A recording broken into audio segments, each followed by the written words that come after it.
Welcome to the 6th edition of Wunderman Thompson Commerce's Future Shopper Report, our annual look into global trends in online commerce. This year, the Future Shopper Report is bigger than ever, covering 31,000 consumers across 18 countries and 5 different continents. But let's not waste any time, and let's get straight on with telling you all that we found out from this year's report.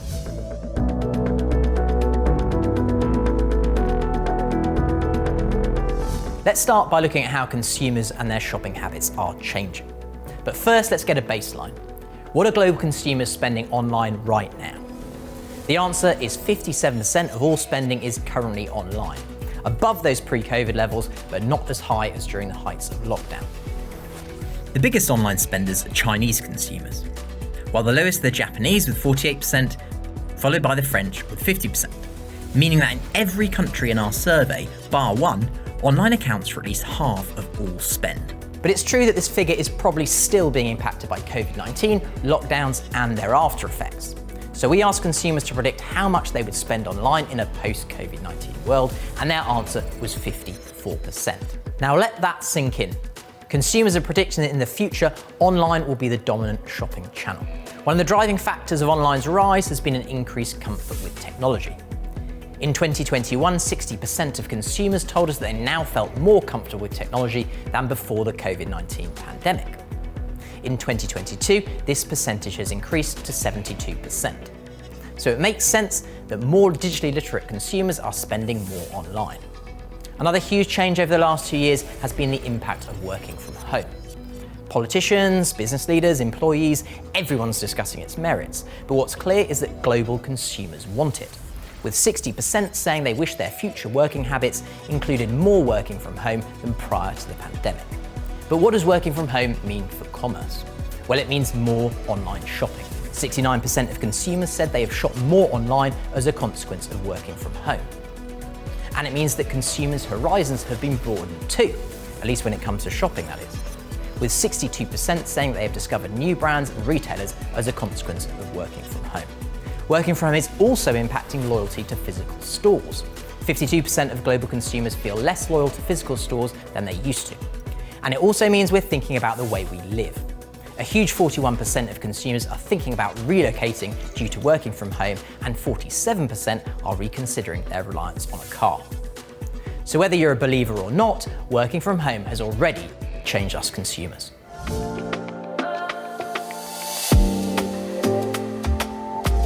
Now let's look at the customer journey. In this new digital-first world, where are consumers getting their inspiration from? Where are they searching for products, and where are they buying from? Let's start with inspiration. In last year's Future Shopper survey, we saw consumers were getting inspiration from a much wider range of channels. This year, this trend continues, but there has been a change. When it comes to inspiration, it is now the marketplaces that are the #1 source of inspiration globally. So that's Amazon, Mercado Libre, Tmall, and other key marketplaces. For starters, 34% of global shoppers get their inspiration from the top marketplaces, ahead of search engines in second place. Historically, we might not have considered marketplaces as a source of inspiration, but that's definitely the case now.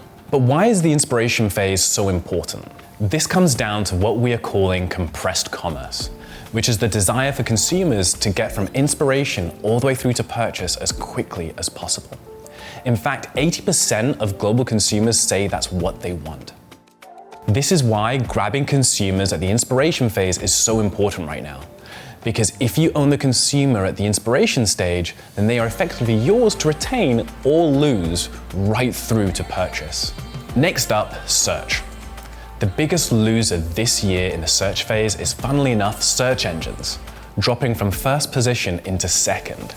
And again, we see the major marketplaces taking first position globally, with 36% of global consumers starting their search on the top marketplaces. Next, let's talk about the purchase phase. And based on what we've discussed, it should be no surprise to anyone that it is marketplaces that have the biggest share when it comes to online spend, with 35% of online spend going through them. But that's not the entire story, because last year, marketplaces accounted for 42% of all online spend. So, is their hold over online still as tight? We'll have to wait and see, but our data is telling us that the increasing number of purchase channels means customers are spreading their spending. Second place actually belongs to the supermarket with 17%. So now we know where global consumers are buying, but what is driving their purchase decision?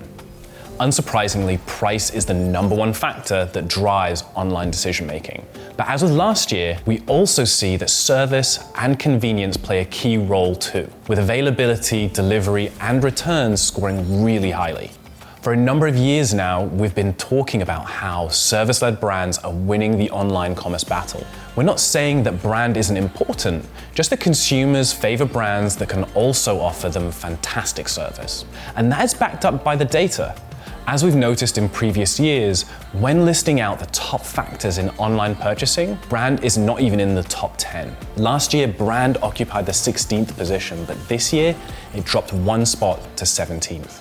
And just as an aside, it wouldn't harm retailers and brands to benchmark themselves against the likes of Amazon, because 70% of consumers say they wished that more brands and retailers offered services similar to Amazon Prime.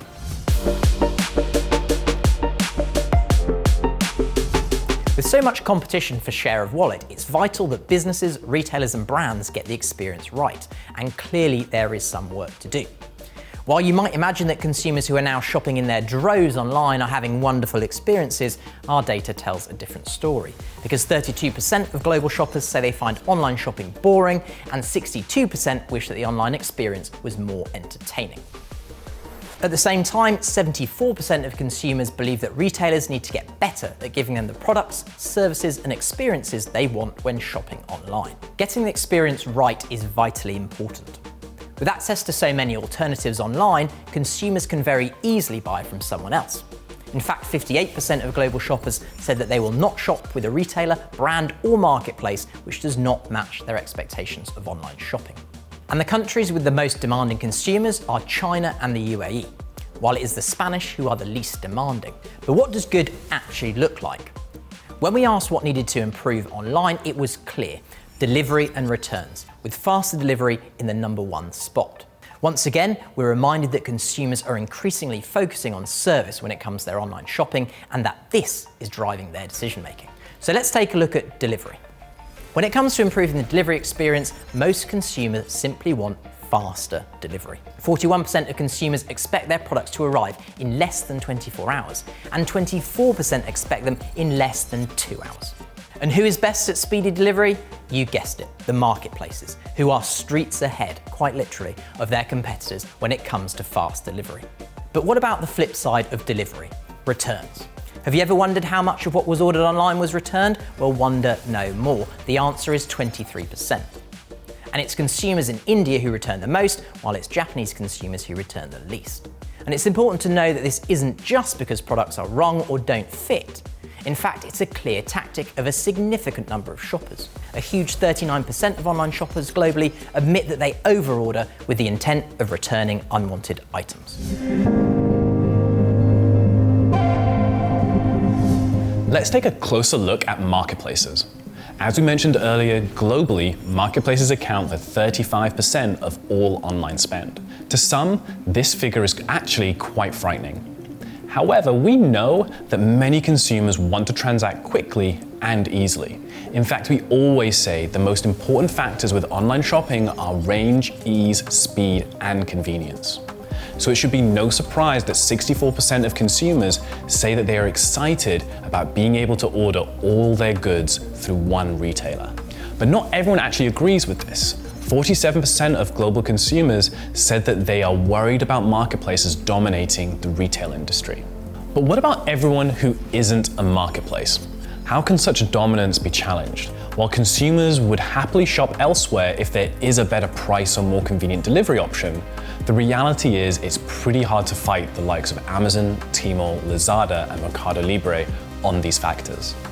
But there are some rays of light, including the existence of physical stores, specialization, loyalty programs, and better environmental practices. But to beat the marketplaces, you have to beat their loyalty schemes. In Europe, Prime membership is now at 39%, while in the US, it's at 45%. In LATAM, Mercado Libre Puntos covers 43% of the population. And in China, Tmall's loyalty scheme covers 44% of shoppers. And when it comes to Amazon Prime, despite having to pay for the benefits, 66% of consumers believe that it's good value for money. But just as a reminder, the most popular loyalty schemes are not those provided by marketplaces.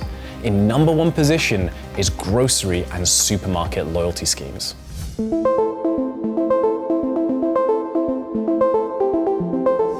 Now, let's look at social commerce. For years, we've been talking about how businesses need to get their social commerce strategies sorted. So just how important is it? Well, let's begin by saying that 65% of shoppers have actually bought through social media platforms. This is a huge rise from the 44% we saw the same time last year. But this seems to be very high given that the ability to purchase directly via the platforms is still, in most countries and regions, in its infancy. So we've delved a little deeper. The reality is that buying through social commerce can be interpreted in different ways. In its truest form, it's the ability to buy on the platform. But some people view starting the process on the platforms and completing it on another site as social commerce. So what percentage of consumers have gone through which journey?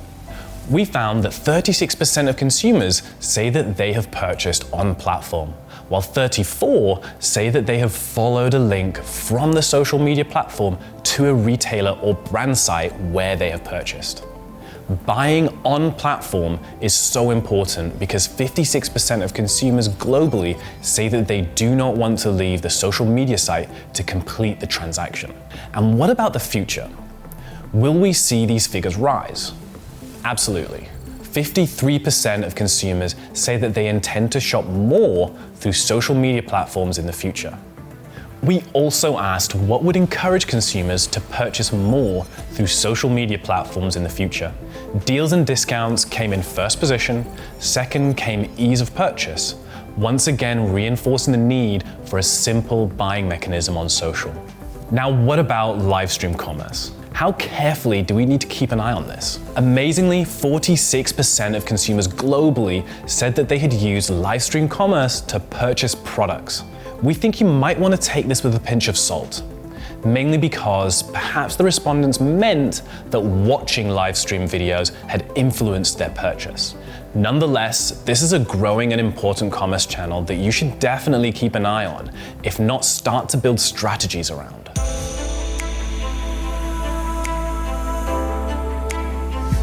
Let's move on now to sustainability. Sometimes it can be hard to truly understand the role of sustainability in online purchasing.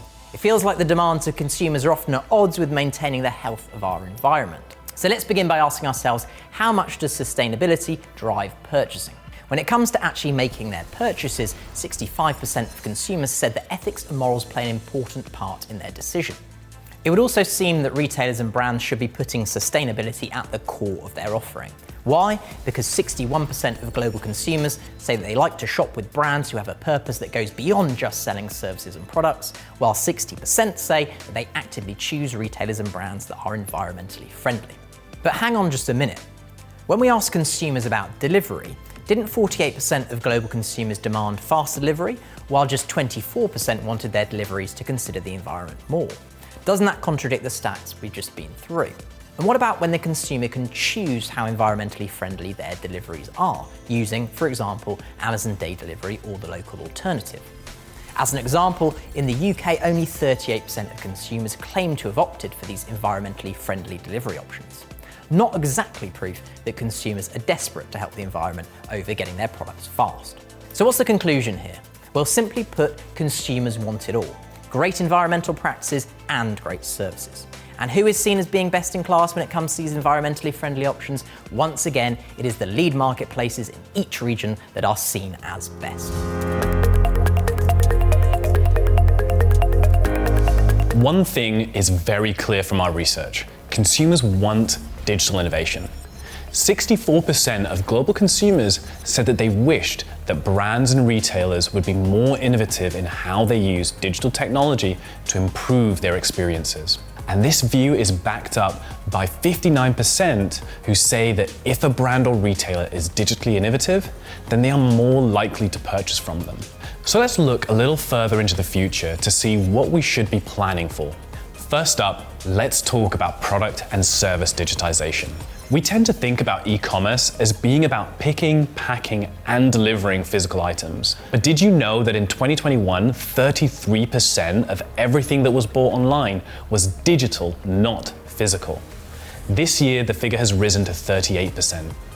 This forces us to reconsider some of those incredible delivery expectations. For instance, getting a physical product into the hands of a consumer within 2 hours is a pretty big challenge. But getting a digital product to a consumer within 2 hours is only limited by their internet speed. And while we're talking about digital products, let's talk about gaming commerce. Why is this interesting? Because this is a world where digital products and purchasing are king, with a huge 86% of consumers saying that they play video games. And of those, 62% say that they spend money within these games, up from 59% in 2021. One of the main reasons for this increased expenditure through gaming is the blurring of lines between our physical and digital selves. As we spend more time in the digital world, our digital selves become more important. Our data tells us that 60% of consumers would be interested in buying the same products for themselves and for their avatars, again showing a rise from the 2021 stat where that figure was 58%. So what's clear is that the traditional definition of a consumer needs to be reconsidered. And if you're not convinced of this, then you need to get familiar with the buzzword of the year, the metaverse. But is it all talk, or is this really a channel for the future? One of the most surprising stats from this year's Future Shopper report is the percentage of consumers who claim to have made or are making purchases online via the metaverse, a staggering 23%. Do we believe this stat? We're not so sure about that, but it depends on your definition. Epic, for example, says that Fortnite is an example of the metaverse. It also looks like quite a large number of consumers still need convincing, with 38% saying that they do not intend to use the metaverse for purchasing online. But can we take the concept of the consumer one step further? One of the questions that we've been asking ourselves is, do you even need to be alive to make a purchase? AI linked to a bank account mining commerce data from across consumers' lifetimes could very effectively make purchase decisions for consumers who are no longer alive, allowing them to continue to support families and friends, for instance, by buying birthday, anniversary, wedding, or even graduation gifts. But is this really something that consumers would be interested in? The answer for 47% of global consumers is yes, up from 44% last year. What about NFTs, which is our second buzzword of this section? Many may have heard it, but probably not that many know that it means non-fungible token. And even fewer actually know what that means. Or do they? We asked consumers if they knew what an NFT was, and 47% said yes, higher than we might have predicted. Of those who knew what an NFT was, we wanted to know if they would be happy to spend money on one, and 70% said yes. But let's not convince ourselves that this change in buying behavior is just about digital. Consumers want omnichannel. In fact, 60% of consumers said that they prefer to shop with a retailer or brand that has both a physical and an online store. So let's look at technology in stores. One of the key friction points in physical shopping has always been the queuing and paying at the end. 58% of consumers said that they were excited about cashless payments, and 64% said that they were excited about stores where you don't have to queue to pay, for example, Amazon's Go stores. And when it comes to new store formats like Amazon Go and the Amazon 4-star store, 56% of global consumers said that they were excited by them, which is a shame because Amazon closed the 4-star stores. Seemingly, consumers are also happy to use more innovative ways of paying too, with 50% saying that they liked the idea of being able to make payments using parts of their body like their face, palms, and eyes. When it comes to online payments, almost half of global consumers wished that more online businesses accepted cryptocurrencies as a payment method. And what about another trend we've been tracking for a while? Zero UI and voice. While we've witnessed the penetration of smart devices in homes grow, what's really interesting for us is what it means for commerce. 40% say that they have used smart assistants to make a purchase online. This continues the rise that we've seen over the last couple of years. In 2020, this figure was 27%, while in 2021, the figure rose to 38%. A further 20% intend to use a smart assistant and voice ordering in the future. Finally, what about subscriptions? There has been a great deal of discussion over the success, or not, of subscription services. Superficially, our data appears inconclusive in telling us just how successful they are. For instance, this year, 57% of consumers globally said that they had a subscription, rising from 44% in 2021. However, this is still below the 68% who said that they had a subscription back in 2020. So there you have it, a whistle-stop tour across the trends, changes, and behaviors we think you need to know about. If you want to talk to us about any of these trends or how we can help businesses navigate this new and fast-changing world, then please contact us at Wunderman Thompson Commerce.